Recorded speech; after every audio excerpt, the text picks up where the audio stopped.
आएगा या नहीं आएगा? है? छिलके के साथ है तो अंश है, और छिलका तो देवान का छिलका कहा जाता है ना। हाँ, तो जब नारायण वाली आत्मा आदि नारायण की जिसे विष्णु कहा जाए, विष्णु रूप, हाँ क्या कहा, कितना साल आह्वान करना पड़ता है, अभी तक पता ही नहीं चला कब मिलेंगे दोनों। है?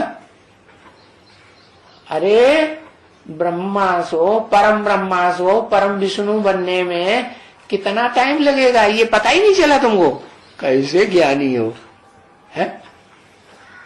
रुद्रमाला का पहला मणका विजय माला से कब मिलेगा, यही पता नहीं चला। तुमको पता चला कि नहीं? है? हाँ, क्या पता चला? 50 साल पूरे होंगे, हैं? तो 2028 में 27-28 में मिलेगा या नहीं मिलेगा? नहीं मिलेगा। तो राधा कृष्ण से मिलेगी और संपन्न स्टेज देवी की प्राप्त कर लेगी। क्या देवी की स्टेज? रोएगी? रोएगी नहीं, उसको तो खुशी आ जाएगी। अरे वाह, इस षष्ठी रूपी रंगमंच पर ऑल राउंड पार्ट बजाने वाली जो 84 जन्म के बाद भी खलास नहीं होती, देह से या आत्मा से खलास होती है, और 84 जन्म लेने से पहले भी खलास नहीं होती।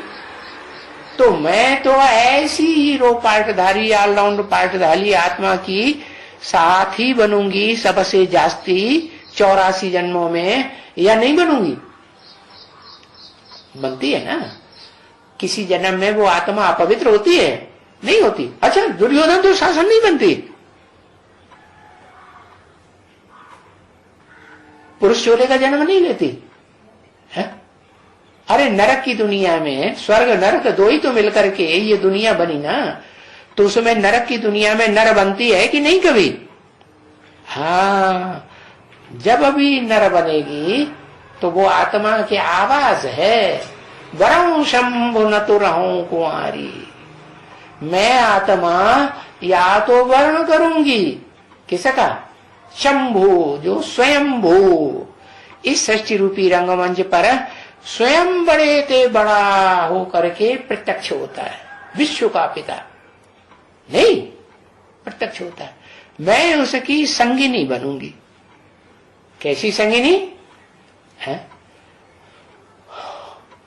उसके सर पर चढ़ के रहने वाली, या है सहयोगी बनने वाली है? सदा साथी बनने वाली, या सर पे चढ़ के रहने वाली?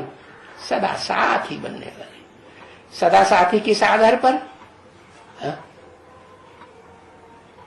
सुख देने की साथी या दुख देने की साथी? है, सुख देने की साथी। तो अंतिम जन्म में भी मिलती है, तो आखिरी जन्म में जो पुरुष तंधारी परम ब्रह्म का जिसे टाइटल मिलता है, पंचानन, 5वां मुख, वो 5वां मुख जो पुरुष रूप भी है, स्त्री रूप भी है, बड़े से बड़ा पुरुष रूप, बड़े से बड़ा स्त्री रूप, तो वो परम ब्रह्म जब मिलती है तो उसकी असिस्टेंसी में रहती है या उसको कंट्रोल करती है? कंट्रोल करती है। हाँ, उसकी असिस्टेंसी में रहती है। असिस्टेंसी माने सहयोगी बनती है हर बात में, उसकी हर इच्छा की पूर्ति करेगी, इच्छा की पूर्ति करने में सहयोगी रहेगी। या कोई इच्छा वाइब्रेशन की निकली, हमें ये चाहिए, ना ये हम नहीं कर सकते, तो देखो अंतिम जन्म में भी वो परा प्रकृति जो है चोला धारण करती है ना, है आखिरी जन्म में, तो वो जो पुरुष रूपधारी है, कौन? जिसे महादेव टाइटल मिलता है कि महादेवी का महादेव टाइटल मिलता है, वो महादेव की असिस्टेंट संगिनी बन के रहती है। उसकी इच्छा पूरी करती है या अपोजिशन करती है? कैसे? पुरुष तो साफ, दुर्योधन दुशासन। दुर्योधन दुशासन दुख देंगे या सुख देंगे? हाँ, वो परा प्रकृति को भी दुख देने का काम करता है। वो पुरुष परम पुरुष नामधारी हीरो पार्टधारी या सुख ही देने का काम करता है? दुख देता है कि नहीं? अरे दुख उसे महसूस होता है या नहीं? नहीं महसूस होता। अच्छा, शिव बाप है, वो शिव बाप की आत्मा है। हाँ, दुख महसूस होता है कि नहीं? हाँ होता है, क्योंकि स्त्री चोला तो है ना। स्त्री चोले के रूप में कोई भी आत्मा है तो वो बाहर के आंसू से रोती है, देह के आंसू से या अंदर के आंसू से? है? हाँ, जब तक देहवान है, देह में है, जो परम पुरुष के साथ मिलकर के एक नहीं बनी है, संपूर्ण आत्मिक स्टेज में नहीं आई है, तो रोएगी ना। हाँ, स्त्रियां देह की आंख से रोती है कि अंदरूनी आंख से रोती है? मन बुद्धि से रोती है। हाँ, इन आंखों से, बाहर की आंखों से रोती है।